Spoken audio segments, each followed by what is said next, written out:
Alright, it's going to be a Skunk2 RR exhaust on the Integra.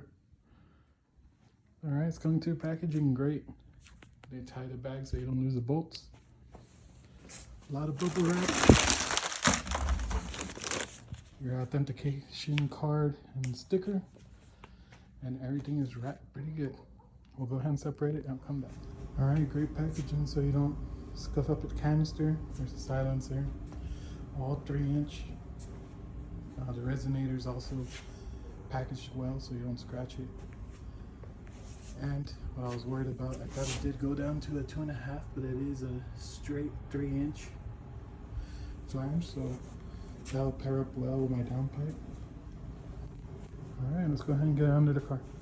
Alright guys, tools you're going to be needing, just 14-inch and a 14-inch socket with a wrench. I'm using an impact, a small one, to tighten everything up. One thing I did order just to be ready. My car didn't have these because I took all the original exhaust off, threw it all away. Got a 4-pack for about 10 bucks off of Amazon. That way you can hang everything. And it has different holes, so say if it's a little bit too high, you can go down to the second hole, or if it's a little bit too low, you could go up.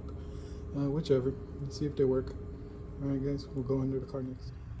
Alright guys, we're under the car. I did just kind of put the exhaust tip on there.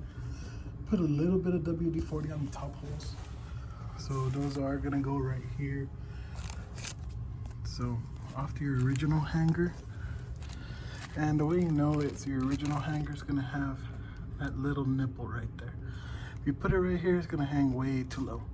So let's go ahead and put it there. Fits perfect.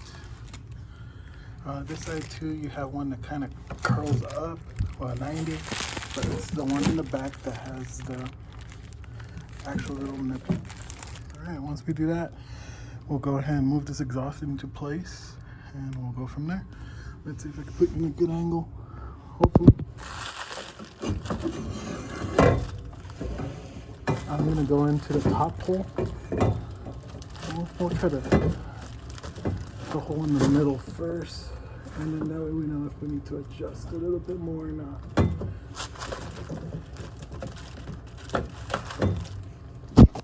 Alright, so that gives me a little bit of clearance here. I don't want it too close, you can tell. The other one was burning it. If I do need to adjust it, I could just come back and lift it up or put it down once I get the rest of the system in.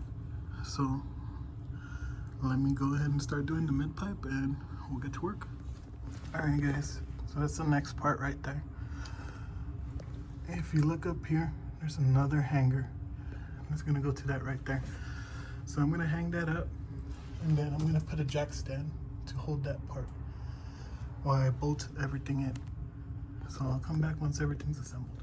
Alright guys, midsection's in. I did have that jack holding it. Once I tightened it up, it lifted it up. I did put the little rubber grommet right there to hold it up. So it's doing its job. May need to come a little bit more back, but we'll get it fixed. Usually it's good right there. Only thing I'm worried about is the clearance down here, but I think we should be okay. It's not that bad. And again, we'll adjust back here if I need to go a little bit higher once everything's on. Let's go ahead and move to the front piece. And all right, let's get it done. All right, guys, we got the last section of it on. So 2 hangers here. Notice on these Amazon hangers, the middle hanger is pretty much the same size as the original hanger. I did have one original hanger left on the car, so I kind of measured it up, and the middle section is exactly where it should be. So it gives you room to lift it up a little and bring it down about 1 inch or ½ inch.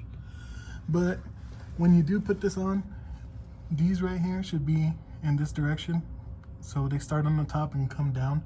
You put them opposite this resonator piece, and mid pipe is going to hang too low and it won't fit. I mean, it'll still be on the car, but you're going to scrape it everywhere. It should be tucked in on this bottom little well, as good as it is here. I did use this jack a little bit to hold it, just to help me once I tightened everything up here. But you see how it runs smoothly through the car, through the little valley that's in here? That's how it should be. Now, as for the front, I have my downpipe over there. We have to do some measurements. I did buy some extra pipe and things that we need, so I will be welding that up. If I don't have everything needed, I may just go to the muffler shop and take everything I have and have them just button it up. No big deal. But it'll be a full 3-inch exhaust. Everything's gonna look nice, and once I have it all buttoned up, I'll see how it sounds and show you guys, okay? Alright, we're in the Integra. The exhaust hasn't been connected yet. We're gonna go muffler shop. I did buy these connections, 3-inch 2-bolt connections. I got 2 of them just in case, and I got that flex piece. Hopefully they have some 3-inch at the shop. But yeah, we're headed that way. As you can tell, it's super loud. You probably can't even hear me. Alright, so that's how we're gonna do it here at the muffler shop. So I put my flex to my downpipe. We got our 2-bolt 3-inch flanges. A little piece here of stainless. Bolted back up to the Skunk2 exhaust. So no modifications to the Skunk2 exhaust. Only thing we did is just modify between the downpipe and the exhaust, so everything should be good. Then we have basically the wastegate open. If he has any of that piping, we might route it a little bit further down. Alright, all done.